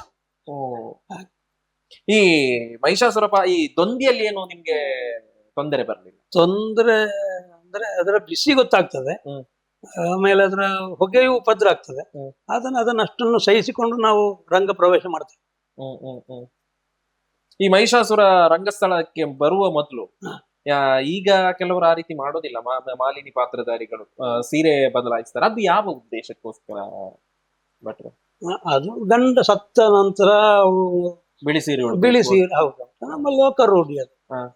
ಹಾಗೆ ಹೋಗ್ತದೆ. ಅದಕ್ಕೋಸ್ಕರವೇ ಮಹಿಷಾಸುರ ಬರುದು ಸಭೆಯಿಂದ. ಹೌದು, ಅವರಿಗೆ ಅಷ್ಟು ಆಭರಣಗಳನ್ನು ಬಿಳಿ ಸೀರೆ ಹುಟ್ಟು ಬರ್ಬೇಕಲ್ಲ, ಅದಕ್ಕೆ ಬೇಕಾಗಿ ಒಂದು 10 ನಿಮಿಷ 15 ನಿಮಿಷ ಬೇಕಾಗ್ತದೆ. ಆಮೇಲೆ ಅವರು ಸೂಟೆ ಬೈಹುಲ್ಲು ಅಷ್ಟನ್ನು ಸಿದ್ಧಗೊಳಿಸಿದ್ದಾರೆ ಅವರು, ಅದೇ ಆಟಕ್ಕೆ ಬೇಕಾಗಿ. ಅದಕ್ಕೆ ಆಟ ಕಳೆದ್ರೆ ಮತ್ತೆ ಅದು ಯಾವ್ದಕ್ಕಾಗುದಿಲ್ಲ ಅಲ್ಲ. ಹಾಗೆ ನಾವು ಅದಕ್ಕೆ ಅಡ್ಜಸ್ಟ್ ಆಗ್ಬೇಕಾಗ್ತದೆ. ಇಡೀ ರಾತ್ರಿ ಇರುವಾಗ ಅದು ದೊಡ್ಡ ವಿಷಯ ಆಗ್ತಿರ್ಲಿಲ್ಲ. ಈ ಕಾಲಮಿತಿಗೆ ಆಗುವಾಗ ನಾವು ಆ ಕಾಲಮಿತಿಗೆ ಸಮಯಕ್ಕೂ ಅಡ್ಜಸ್ಟ್ ಆಗ್ಬೇಕು. ಕಟೀಲು ಮೇಳದ ಪೂರ್ಣರಾತ್ರಿಯ ಆಟ ಅದು ಕಾಲಮಿತಿಗೆ ಒಳಪಟ್ಟಿತ್ತು. ಹೌದು, ಪೂರ್ಣ ರಾತ್ರಿ ಅಂತ ಹೇಳಿದ್ರೆ ನಿಮ್ಗೆ ಒಬ್ಬ ಬಣ್ಣದ ವೇಷಧಾರಿ ಆದ್ರೂ ಕೂಡ ಅದು ಅದರ ವೇಷ ತಯಾರಿಗೆ ಗಂಟೆಗಟ್ಟಲೆ ಬೇಕು. ಅದು ರಂಗಸ್ಥಳದಲ್ಲಿ ಪ್ರದರ್ಶನ ಅಷ್ಟು ಹೊತ್ತು ಇಲ್ಲ. ಆದ್ರೆ ಈಗ ಕಾಲಮಿತಿಗೆ ಬಂದ್ಮೇಲೆ ಅದು ಇನ್ನೂ ಕೂಡ ಕುಂಠಿತ ಆಯ್ತಾ ಅಂತ ಅನಿಸ್ತಾ ಉಂಟು. ಹೇಗೆ ಅನಿಸ್ತಾ ಉಂಟು ಈಗ ರಂಗಸ್ಥಳದಲ್ಲಿ ನಿಮ್ಮ ಇದು? ಸಮಯ ಸಾಕಾಗುದಿಲ್ಲ ಅಂತ ಕಾಣ್ತದೆ ಈಗ. ರಂಗಸ್ಥಳದಲ್ಲಿಯೂ ಸಮಯ ಸಾಕಾಗುದಿಲ್ಲ, ಮತ್ತೆ ಮೇಕಪ್ಪಿಗೂ ಸಮಯ ಸಾಕಾಗುದಿಲ್ಲ. ಯಾವ ಕತೆ ಎಷ್ಟು ಹೇಗೆ ಹೋಗ್ತದೆ ಅಂತ ಗೊತ್ತಾಗುದಿಲ್ಲ. ಈಗ ದೈವಾತ್ಮೆ ಆದ್ರೆ ಮಹಿಷಾಸುರ ಆಯ್ತಲ್ಲ, ಈ ಬಾಕಿ ವೇಷಗಳು ಹಾಗೆ ಪ್ರಸಂಗಗಳು ಬಂದ ಕೂಡಲೇ ಬಣ್ಣದ ವೇಷ ಎಷ್ಟೊತ್ತಿಗೆ ಹೋಗುದು ಅಂತ ಗೊತ್ತಾಗುದಿಲ್ಲ. ದಿನಕ್ಕೊಂದು ವೇಷ ಆದ್ರೆ, ಪ್ರಸಂಗಗಳಾದ್ರೆ. ಕೆಲವು ಕಡೆ ಏನಾಗ್ತದೆ ಹೇಳಿದ್ರೆ ಕಲಾವಿದರು ಸ್ವಲ್ಪ ಎಳಿತಾರೆ ಆಟವನ್ನು. ಹಾಗೆ ಹೇಳಿದ್ರೆ ನಾವು ಕಟ್ಟಿ ಮೇಕಪ್ ಆಗಿರುವುದಿಲ್ಲ, ಕಟ್ಟಿ ಸಮಯ ಕಳಿಬೇಕಾಗ್ತದೆ. ಅದಕ್ಕೆ ಏನು ಮಾಡ್ಲಿಕ್ಕೆ ಆಗುದಿಲ್ಲ, ಆಮೇಲೆ ಆಗುದಿಲ್ಲ ಅಲ್ಲ. ಡ್ರೆಸ್ ಕಟ್ಟಿ ಆದ ಮೇಲೆ ಬಣ್ಣ ಬರೆಯುವಾಗಿಲ್ಲ, ಚಿಟ್ಟಿ ಇಡ್ಲಿಕ್ಕೆ ಆಗುದಿಲ್ಲ. ಒಂದು ನಾಮೇಳಿಲಿ ಕೂಡ ಆ ಕಡೆ ಈ ಕಡೆ ನಾವು ಅದು ಹರಡುತ್ತದೆ, ಹೊರೆ ಆಗ್ತದೆ. ಆದ ಕಾರಣ ಏನು ಮುಟ್ಟುವ ಹಾಗಿಲ್ಲ. ಹಾಗಾಗಿ ಮೊದಲೇ ನೀವು ಇಷ್ಟಾಗಿ ಇವತ್ತಿಗೆ ಇಷ್ಟೇ ಏನು ಮಾಡ್ಲಿಕ್ಕೆ ಆಗುದಿಲ್ಲ ಅಂತ ಹೇಳಿ ಕಟ್ಟಿ ಕೂತ್ಕೊಳ್ಳೋದು. ಕೆಲವು ಪ್ರಸಂಗಗಳಲ್ಲಿ ಕೊನೆಯಲ್ಲಿ ಬರುವ ವೇಷ ಆದ್ರೆ ಸ್ವಲ್ಪ ಟೈಮ್ ಸಿಗ್ತದೆ, 4:30 ಗಂಟೆ ಸಿಗ್ತದೆ.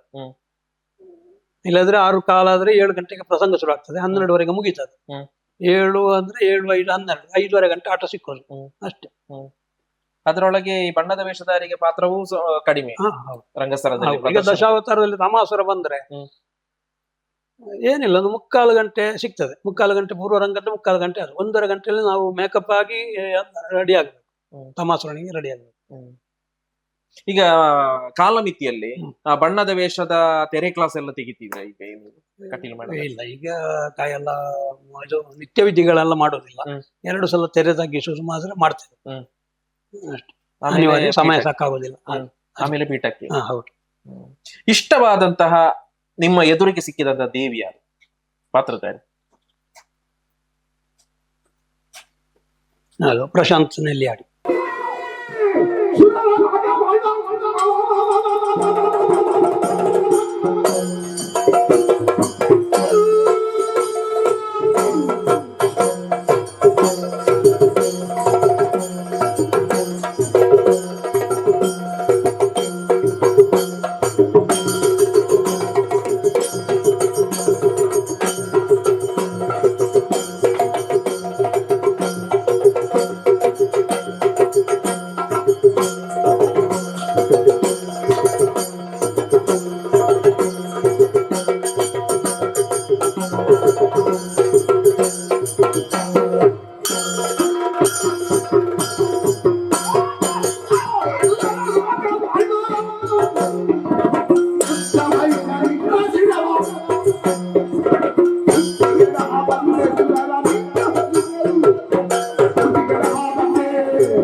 ಮಾಡಿದ್ದು ತಪ್ಪಾಯ್ತದ ಕಾಲಿಗೆರಗು ಗರ್ವದಿಂದ ಮುಂದುವರಿದೆ ಎಂದಾದರೆ ಸುಮರಸು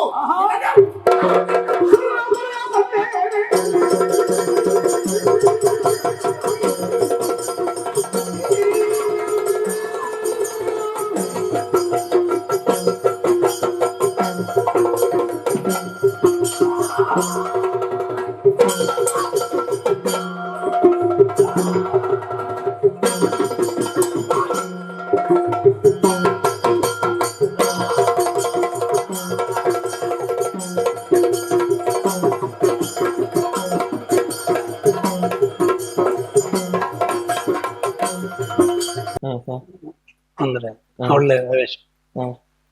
ಎಷ್ಟು ವರ್ಷ ನೀವು ಒಟ್ಟಿಗೆ ವೇಷ ಮಾಡಿದ್ರಿ? ಒಂದು 6 ವರ್ಷ 7 ವರ್ಷ ಏನೋ ಒಟ್ಟಿಗೆ ಇತ್ತು. ಅವರ ದೇವಿ ನಿಮ್ಮ? ಹೌದು. ಅದಕ್ಕೆ ಮೊದಲು ಕೋಳಿಯೂರು ಗುರುಗಳಿದ್ರು, ಅವರು 1ನೇ ಸೆಟ್ ಅಲ್ಲಿ ಪ್ರಾರಂಭದಲ್ಲಿ ಇದ್ರು. ಅವಾಗೆಲ್ಲ ನನ್ನ ಕಡಿಮೆ, ಒಂದು 2-3 ವರ್ಷ ಏನೋ ಸಿಕ್ಕಿದೆ. ಯಾರೆಲ್ಲ ದೇವಿ ಸಿಕ್ಕಿದ್ರು ನಿಮ್ಗೆ? ಒಂದು ಪ್ರಶಾಂತ್ ಶೆಟ್ಟಿ. ಹೌದು, ಕೋಳಿಯೂರು ರಾಮಚಂದ್ರ ರಾವ್ ಗುರುಗಳದ್ದು ಸಿಕ್ಕಿದೆ. ಅವರ ದೇವಿಗೆ ಮಹಿಷಾಸುರ. ಹೌದಾ? ಹೌದು. ಆಮೇಲೆ ಬೋಳಂತೂರು ಜಯರಾಮ್ ಶೆಟ್ಟಿ ಅಂತ, ಆಮೇಲೆ ಸುಣ್ಣಂಬಳ ವಿಶ್ವೇಶ್ವರ ಭಟ್ರು, ಅವರೆಲ್ಲ ರಜೆ ಇದ್ರೆ ಸುಣ್ಣಂಬಳ ವಿಶ್ವೇಶ್ವರ ಭಟ್ರು ದೇವಿ ಮಾಡಿದ್ದಾರೆ. ಮಾಡ್ತಾ ಇದ್ರು ಹಾಗೆ. ಆಮೇಲೆ ಹಳುವಳ್ಳಿ ಗಣೇಶ ಭಟ್ರ ದೇವಿ. ಅದಾದ ಮೇಲೆ 6ರಲ್ಲಿ ಬೆಳ್ಳಾರಿ ಮನೋಹರ್ ರೈ ಅಂತ ಅವನ ದೇವಿ. ಆಮೇಲೆ ಪ್ರಶಾಂತ್ ಶೆಟ್ಟಿ. ಆಮೇಲೆ ಈಗ ಗುರುತೇಜ್ ಶೆಟ್ಟಿ ಒಡಿಯೂರು ಅವರ. ಮತ್ತೆ ಮಳೆಗಾಲದಲ್ಲೆಲ್ಲ ಬೇರೆ ಬೇರೆ ಸಿಗ್ತದೆ. ವಿದ್ಯಾ ಕೋಳಿಯೂರು ದೇವಿಗೆ ಮಹಿಷಾಸುರ ಆಗಿದೆ. ಆಮೇಲೆ ಶಶಿಕಾಂತ್ ಶೆಟ್ಟಿ ದೇವಿಗೆ ಮಹಿಷಾಸುರ ಆಗಿದೆ. ಬೇರೆ ಬೇರೆ ದೇವಿಗೆ ಸಿಗ್ತದೆ. ಮತ್ತೊಂದು ವಿಶೇಷ ಅಂತ ಏನ್ ಹೇಳಿದ್ರೆ, ಯಕ್ಷಮಂಜೂಷ ತಂಡದಲ್ಲಿ ನೀವು ಕೂಡ ಪಾತ್ರ ಮಾಡಿದೆವು. ಹಿಂದಿ ಯಕ್ಷಗಾನದ ಹೇಗಾಗಿದೆ ಅದರ ಅನುಭವ? ಯಾಕಂದ್ರೆ ಕನ್ನಡ ಮಾತಾಡಿ ಮಾತಾಡಿ ಅನುಭವ ಇರುವ ಒಮ್ಮೆಲೆ ಭಾಷೆ ಬದಲಾಗುವಾಗ ಹೇಗಾಗಿದೆ ಆ ಹಿಂದಿ ಯಕ್ಷಗಾನ ನಿಮ್ಗೆ? ಅದರ ಹಿಂದೆ ಹೇಗಿತ್ತು? ಹಿಂದೆ ಅಂತ ಹೇಳಿದ್ರೆ ಅದು ಸುಮಾರು ಅಭ್ಯಾಸ ಮಾಡಿದೆ. ಅದರಲ್ಲಿ ಪ್ರಾಕ್ಟೀಸ್ ಅಂತ ಹೇಳುವ ವಿಧಾನ, ಕಲಾವಿದರನ್ನೆಲ್ಲ ಒಟ್ಟು ಸೇರಿಸಿ ಆಮೇಲೆ ಚಂಡೆ ಮೊದಲೇ ಇದ್ದು ಅದು ಇಷ್ಟೇ ಗಂಟೆಗೆ ಇರುವುದು, ಅದಕ್ಕೆ ಬೇಕಾದಾಗ ನಾವು ಅಡ್ಜಸ್ಟ್ ಆಗಬೇಕು, ಅಷ್ಟೇ ಕುಣಿಯುವುದು, ಇಷ್ಟೇ ಪದ್ಯ, ಆ ರೀತಿ ಸೆಟ್ಟಿಂಗ್ ಮಾಡಿಯೇ ಹೋಗ್ತಿದ್ದದು. ಎಷ್ಟು ವರ್ಷ ಹೋದ್ರಿ ಅದು? ಅದು 2008ರಿಂದ ಪ್ರಾರಂಭ ಆಗಿದೆ. ಕಳೆದ ವರ್ಷವೂ ಅಯೋಧ್ಯೆಗೆ ಗೋರಖಪುರದಲ್ಲಿ ಪಂಚವಟಿ ಆಟ ಆಗಿದೆ. ನಿಮ್ಮ ವೇಷ ಪಂಚವಟಿ? ಶೂರ್ಪಣಕಿ, ಘೋರ ಶೂರ್ಪಣಕಿ. ಆಮೇಲೆ ದೈವಾತ್ಮೆ, ಅದರಲ್ಲಿ ಮಹಿಷಾಸುರ. ಭಸ್ಮಾಸುರ ಮೈನಲ್ಲಿ ಈಶ್ವರ ಅಲ್ಲ, ವಿಷ್ಣು. ಭಸ್ಮಾಸುರ ಇವ್ರದ್ದು ನಮ್ಮ ಚಂದ್ರಶೇಖರ ಧರ್ಮಸ್ಥಳ ಅವರದ್ದು. ಹಿಂದಿ ಕಲಿಕೆ ನಿಮ್ಗೆ ಹೇಗೆ ಸುಲಭ ಆಗಿದೆ? ಸುಲಭ ಹೇಳಿದ್ರೆ ಹಿಂದಿ ನಮಗೆ 6ನೇ ಕ್ಲಾಸಿಂದಲೇ ಪ್ರಾರಂಭ ಆಗ್ತದಲ್ಲ, ಹಾಗೆ ಹಿಂದಿ ಸ್ವಲ್ಪ ಸ್ವಲ್ಪ ಬರ್ತಿತ್ತು. ಆಮೇಲೆ ಅಭ್ಯಾಸ ಮಾಡ್ಬೋದು ಅಂತ ಕಂಡಿತ್ತು. ಆಮೇಲೆ ಒಂದು ಪ್ರದರ್ಶನ ಆದ ಮೇಲೆ ಹಿಂದಿ ಕಷ್ಟ ಇಲ್ಲ ಅಂತ ಅನಿಸಿತು. ಆದ್ರೆ ಬಾಯಿಪಾಠ ಎಕ್ಸ್ಟೆನ್ಷನ್ ಎಲ್ಲ ಇಲ್ಲ, ಅದನ್ನು ವಿವರಿಸಿ ಇದು ಹೇಳುದು ಮಾತಾಡುವಾಗ ಎಲ್ಲ ಇಲ್ಲ, ಎಷ್ಟು ಬೇಕಷ್ಟೇ. ಯಕ್ಷಗಾನ ರಂಗಕ್ಕೆ ಬಂದ ಮೇಲೆ ವಿದೇಶ ಪ್ರಯಾಣ ಎಷ್ಟು ವರ್ಷ ಆಯ್ತು? ಎಲ್ಲಿಗೆಲ್ಲ ಹೋದ್ರಿ ನೀವು ವಿದೇಶ ಪ್ರಯಾಣ? ಎಲ್ಲಿ ಹೋಗ್ಲಿಲ್ಲ. 3-4 ವರ್ಷ ಅಮೆರಿಕಕ್ಕೆ ಹೋಗಿದ್ದೇನೆ. ಕಳೆದ ವರ್ಷ ಜೂನ್ 31ಕ್ಕೆ ಒಂದು ಕತಾರಲ್ಲಿ ಆಟ ಒಂದು ಜೈಮತ್ನೆ ಆಗಿದೆ. ಅಲ್ಲಿಯೂ ಮಹಿಷಾಸುರ. ಅಲ್ಲಿಯ ಪ್ರೇಕ್ಷಕರಿಗೆ ಇಲ್ಲಿಯ ಪ್ರೇಕ್ಷಕರಿಗೆ ವ್ಯತ್ಯಾಸ ಹೇಗೆ ಕಂಡಿದ್ರಿ ನೀವು? ಕತಾರ್ನೆಲ್ಲ ಅಲ್ಲ, ಅಮೆರಿಕದಲ್ಲಿ ಅಂದ್ರೆ ಸಂಪೂರ್ಣ ಭಾರತದ ಎಲ್ಲ ನಾಗರಿಕರು ಬರ್ತಾರೆ. ಅವರಿಗೊಂದು ನಮ್ಮ ಭಾರತದ ಕಲೆ ನೋಡುವ ಹಾಗೆ ಹಿಂದಿಯವರು ಬರ್ತಾರೆ, ಆಮೇಲೆ ತೆಲುಗು, ಮಲಯಾಳ, ತಮಿಳಿನವರು ಬರ್ತಾರೆ, ಕನ್ನಡದವರು ಇರ್ತಾರೆ. ಒಂದು ಕೆಲವು ಕಡೆ 150 ಜನ ಇರ್ತಾರೆ, ಕೆಲವು ಕಡೆ 600-700 ಜನ ಇರ್ತಾರೆ. ಅಕ್ಕ ಸಮ್ಮೇಳನದಲ್ಲಿ 3,000-4 ಸಾವಿರ ಜನ ಸೇರ್ತಾರೆ. ಹೌದು, 2-3 ಅಕ್ಕ ಸಮ್ಮೇಳನ ಕಾರ್ಯಕ್ರಮ ಆಗಿದೆ ಅದರಲ್ಲಿ. ಅಷ್ಟು ಅಮೆರಿಕದಲ್ಲಿ ಹಾಗೆ ಅದರಲ್ಲಿ 3,500-4 ಸಾವಿರ ಜನ ಆಗಿದೆ. ಎಲ್ಲೆಲ್ಲಿ ಸನ್ಮಾನ ಆಗಿದೆ? ಸನ್ಮಾನ ಬೇರೆ ಸಂಘ ಸಂಸ್ಥೆ ಅಥವಾ ಸಂಘ ಸಂಸ್ಥೆ ಅಂದ್ರೆ ನಮ್ಮ ಒಂದು ಪಟ್ಲ ಫೌಂಡೇಶನ್ ಘಟಕದ ಕೈಕಂಬದಲ್ಲಿ ಆಟ ಆಗಿದೆ, ಸನ್ಮಾನ ಆಗಿದೆ. ಆಮೇಲೆ ಕಟೀಲಲ್ಲಿ 1-2-3 ಆಗಿದೆ. ಆಮೇಲೆ ಬೊಂಬೈಯಲ್ಲಿ ಒಂದಾಗಿದೆ, ಅಜಕ್ಕಾರು ಬಾಲಕೃಷ್ಣ ರೈಗಳದ್ದು ಅವರದ್ದಾಗಿದೆ, ಇತ್ಯಾದಿ. ಆಮೇಲೆ ಒಂದು ಎಲ್ಲೂರು ದೇವಸ್ಥಾನದಲ್ಲಿ ಒಂದು ಆಟ, ಒಂದು ಸನ್ಮಾನ ಆಗಿದೆ. ಅದು 50 ಜನಕ್ಕೆ ಸನ್ಮಾನ ಆಗಿದೆ, ಅದರಲ್ಲಿ ನಾನು ಒಬ್ಬ. ಈಗ ನಿಮ್ಮದು 33, ನೆಕ್ಸ್ಟ್ 34ನೇ ವರ್ಷ. 33 ವರ್ಷ ಯಕ್ಷಗಾನ ಸಂತೃಪ್ತಿ ಕೊಟ್ಟಿದೆ ನಿಮ್ಗೆ? ಕೊಟ್ಟಿದೆ. ಅಂದ್ರೆ ಮನೆಯಲ್ಲಿ ಅಂತ ಸಮಸ್ಯೆ ಏನೂ ಇರ್ಲಿಲ್ಲ. ತಂದೆ ತಾಯಿ ಎಲ್ಲ ದುಡಿಯುತ್ತಿದ್ರು, ಹಾಗೆ ಮನೆಯ ಹೊರೆಯು ಕಡಿಮೆ ಇತ್ತು. ಈಗಲ್ಲ, ಮೊದಲಿನ ಸಮಯದಲ್ಲಿ. ಹಾಗೆ ನನಗೆ ಅದು ಕಷ್ಟ ಅಂತ ಆಗ್ಲಿಲ್ಲ. ಮನೆಯವರ ಸಂಪೂರ್ಣ ಸಹಕಾರ. ತಂದೆ ತಾಯಿಯವರಿಗಂತೂ ಬಹಳ ಖುಷಿ. ನಾನು ಆಟಕ್ಕೆ ಸೇರಿದ್ದೇನೆ, ವೇಷ ಮಾಡಿದ್ದೇನೆ. ಅವರು ಮೊದ್ಲಿಂದಲೂ ಆಟ ನೋಡ್ತಿದ್ರು. ಮತ್ತೆ ಪತ್ತನಾಜಿ ಅಂತ ಹೇಳಿಕೊಂಡು ಅವರು ಮನೆಯಿಂದ ಹೊರಡ್ತಿದ್ರು ಮನೆಗೆ ಆಟಕ್ಕೆ ಹೋಗಿ ಕಟೀಲಲ್ಲಿ ಆಟ ನೋಡಿ ಬರ್ತಿದ್ರು. ನೀವೆಷ್ಟು ಮಂದಿ ಮಕ್ಕಳು? ನಾವು 5 ಮಂದಿ, 2 ಅಕ್ಕಂದಿರು, ಆಮೇಲೆ 2 ತಮ್ಮಂದಿರು. ಅವರು ಯಾರು ಯಕ್ಷಗಾನದಲ್ಲಿ? ತಾಸಣ್ಣ ವಿಷ್ಣುಮೂರ್ತಿ ಅಂತ ಕೊನೆಯವ, ಅವ ಮೊದ್ಲೇ ಕಲ್ತಿದ್ದಾನೆ. 1 ವರ್ಷ ತಿರುಗಾಟಕ್ಕೂ ಬಂದಿದ್ದಾನೆ. ಮತ್ತೆ ಅವನಿಗೆ ಏನಾಯ್ತೋ ಗೊತ್ತಿಲ್ಲ, ಬರ್ಲಿಲ್ಲ. ನಿಮ್ಮ ಸಾಂಸಾರಿಕ ಜೀವನ ತೊಂದರೆ ಇಲ್ಲ. ಅರುಣಕುಮಾರಿ ಅಂತ ಧರ್ಮಪತ್ನಿ, ಆಮೇಲೆ ಅನುಶ್ರೀ ಅಂತ ಮಗಳು, ಅರವಿಂದ ಅಂತ ಮಗಳು 5ನೇ ಕ್ಲಾಸು, ಮಗ 2ನೇ ಕ್ಲಾಸು. ತೊಂದರೆ ಇಲ್ಲ. ಒಟ್ಟಿನಲ್ಲಿ ಸಂತೃಪ್ತಿಯ ಜೀವನ ಯಕ್ಷಗಾನದಲ್ಲಿ. ಕಟೀಲು ದುರ್ಗಾ ಪರಮೇಶ್ವರಿ ಅಷ್ಟನ್ನು ಕೊಟ್ಟಿದ್ದಾಳೆ, ಸಿಕ್ಕಿದ್ರಲ್ಲಿ ತೃಪ್ತಿ ಹೊಂದುತ್ತಾ ಇದ್ದೇನೆ. ಆಗ್ಲಿ ಹರಿನಾರಾಯಣ ಭಟ್ರೆ, 33 ವರ್ಷ ಕಟೀಲು ದೇವಿಯ ಆ ಒಂದು ಸನ್ನಿಧಾನದ ಮೇಳದಲ್ಲಿ ನೀವು ಕಲಾ ಸೇವೆಯನ್ನು ಮಾಡ್ತಾ ಇದ್ರಿ. ಮುಂದಿನ ವರ್ಷವೂ ನಿಮ್ಮ ತಿರುಗಾಟ ಅದೇ ಮೇಳದಲ್ಲಿ. ನಿಮ್ಮ ಉಜ್ವಲ ಭವಿಷ್ಯ, ಕಟೀಲು ಭ್ರಮರಾಂಬೆ ನಿಮ್ಗೆ ಎಲ್ಲಾ ವಿಧ ಆಯುಷ್ಯ, ಆರೋಗ್ಯ, ಸಂತೃಪ್ತಿಯನ್ನು ನೀಡಲಿ ಎಂಬುದಾಗಿ ನಮ್ಮೆಲ್ಲ ಪ್ರಾರ್ಥನೆ. ಧನ್ಯವಾದ. ಕಟೀಲು ಮೇಳದ ಬಣ್ಣದ ವೇಷಧಾರಿ ಹರಿನಾರಾಯಣ ಭಟ್ ಎಡನೀರು ಅವರ ಯಕ್ಷ ಅನುಭವ ನಮ್ಮ ಈ ಕಾರ್ಯಕ್ರಮದಲ್ಲಿ ನಾವು ತಿಳ್ಕೊಂಡೆವು. ಮುಂದಿನ ವಾರ ಮತ್ತೊಬ್ಬರು ಕಲಾವಿದರೊಂದಿಗೆ ಭೇಟಿಯಾಗೋಣ. ವಂದನೆಗಳು.